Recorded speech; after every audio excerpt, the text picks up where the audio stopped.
당뇨가 사라지는 최고의 음식이 있다고 합니다. 지금 당장 확인해보세요. 당뇨병 관리와 치료에 있어서 가장 중요한 건 뭘까요? 식사요법이라고 많이 얘기를 하는데요. 당뇨에 오히려 도움이 되는 식품은 무엇일까요? 그리고 마지막에는 당뇨 환자가 주의하셔야 될 식품까지 알려드릴 테니까 영상 끝까지 확인 부탁드립니다. 당뇨 환자 중에 특히 제2형 당뇨병 환자들이 드시기에 더 좋은 식재료는 바로 피스타치오입니다. 규칙적인 견과류 섭취는 포만감과 영양 밀도를 높여줘서 과식이나 다른 간식을 찾을 필요가 없어서 혈당과 콜레스테롤을 동시에 관리하실 수 있습니다. 그 중에 피스타치오는 중성지방 수치를 낮춰주고요. HDL과 LDL의 비율을 개선시켜주는데 효과적이라고 하네요. 하루 1온스, 2온스 정도로 섭취하시는 거 권장합니다. 그 다음은 치즈입니다. 자, 치즈는요, 단백질과 칼슘이 풍부해서 당뇨 환자분들께 특히 좋다고 합니다. 대신 가공된 치즈 말고요, 반드시 자연산 치즈 함량이 높고 저염 치즈로 섭취하시는 게 좋다고 하네요.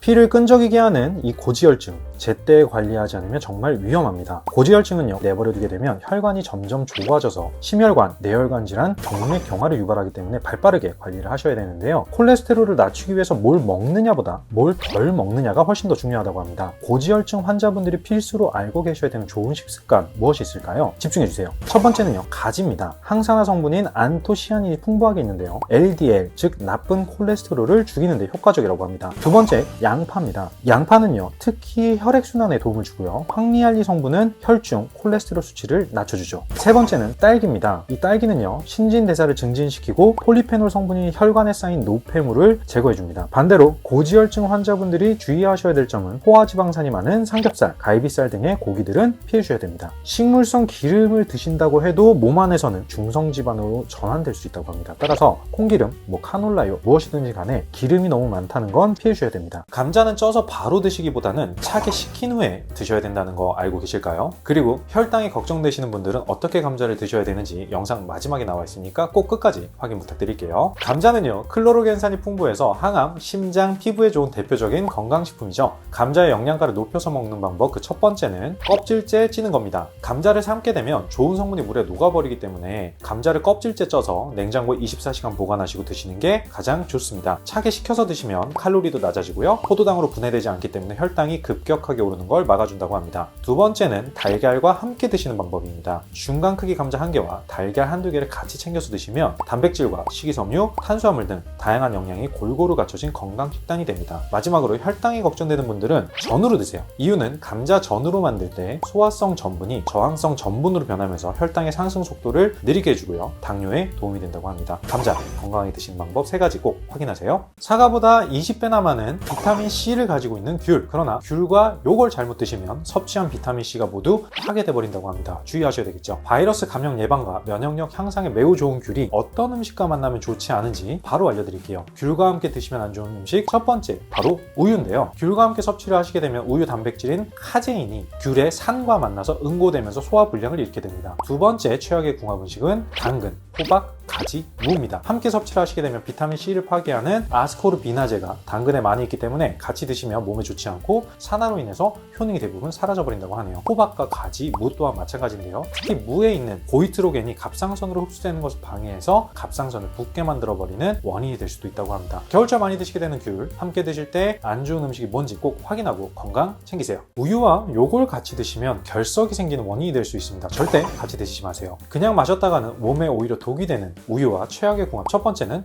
바로 견과류입니다. 우유에는요, 풍부한 칼슘이 들어있고 견과류에는 수산이 풍부합니다. 이 둘이 만나면 수산 칼슘이 생성이 되는데 문제는 이 수산 칼슘이 결석의 원인이 될 수 있다는 거죠. 또한 설사와 복통을 유발하고 체내 칼슘 흡수를 방해할 수 있습니다. 두 번째 최악의 궁합은 토마토입니다. 우유는 속쓰림의 원인인 위산 생성을 증가시키는데 여기에 토마토에 풍부한 팩틴이 더해지게 되면 격렬한 화학 반응을 일으켜서 위 내부 압력을 높이고 그로 인해서 통증과 소화 불량을 일으킨다고 합니다. 최악의 궁합 마지막은 바로 약입니다. 자, 물 대신 우유와 함께 약을 드시게 되면 약의 효능이 떨어지게 되고 특히 장용 코팅약과 더욱 궁합이 좋지 않습니다. 장용 코팅약은 변비약과 같은 약이 많은데요, 우유는 중성, 유, 단백질 등으로 이루어져 있어서 위산을 중화시키죠. 자, 이때 중화된 위를 장으로 착각해서 약이 녹아버릴 수 있기 때문에 위험하니까 꼭 주의 부탁드릴게요. 전통 한의학에서 수세기 동안 사용되어 온 만능차가 있다면 관심 있으실까요? 관절염 때문에 고민이신 분들 영상 끝까지 보시면 좋습니다. 관절염을 사라지게 빠지게 만들어준다는 이 레시피 너무나 간단합니다. 바로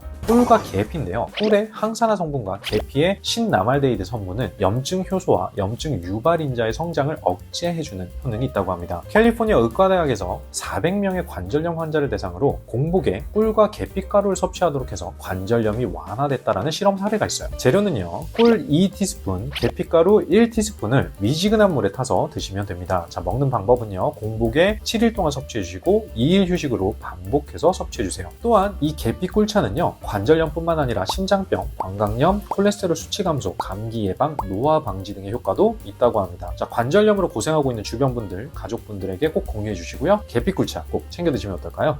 지금 드셔야 몸에 좋은 영양분을 고루고루 섭취할 수 있는 겨울철 제철 음식 당장 확인해주세요. 첫 번째는요, 바다의 우유로 불릴 만큼 몸에 좋은 영양분이 가득한 굴입니다. 자, 굴은요, 철분이나 아연 등의 필수 미네랄이 굉장히 풍부해서 체력 증진과 면역력 강화에 도움을 줍니다. 또한 연말 연초에 술 많이 드실 때 숙취를 풀어주고 스태미너 관리하는 데도 굉장한 도움을 줍니다. 두 번째는요, 굴과 마찬가지로 체력 보강에 도움을 주는 홍합입니다. 12월에 특히 영양분이 풍부하고 홍합에 있는 타우린 성분이 도움을 줍니다. 세 번째는 겨울철 대표 과일인 귤이죠. 귤에는 비타민 A, 비타민 C 등 다양한 비타민을 함유하고 있고요. 감기를 예방하는 데 특히 효과적이죠. 또한 귤락이라고 불리는 이 하얀 껍질은요, 벗겨내기보다는 꼭 함께 드시는 게 좋다고 합니다. 이 귤락에 있는 팩틴 성분이 장 운동을 활발하게 도와줘서 변비를 예방해준다고 합니다. 마지막은요, 무예요. 이 무에는 디아스타제라는 소화효소와 더불어 위장 기능을 촉진시켜주기 때문에 대장 건강에도 좋고요, 지친 간을 해독시켜주는 기능도 있습니다.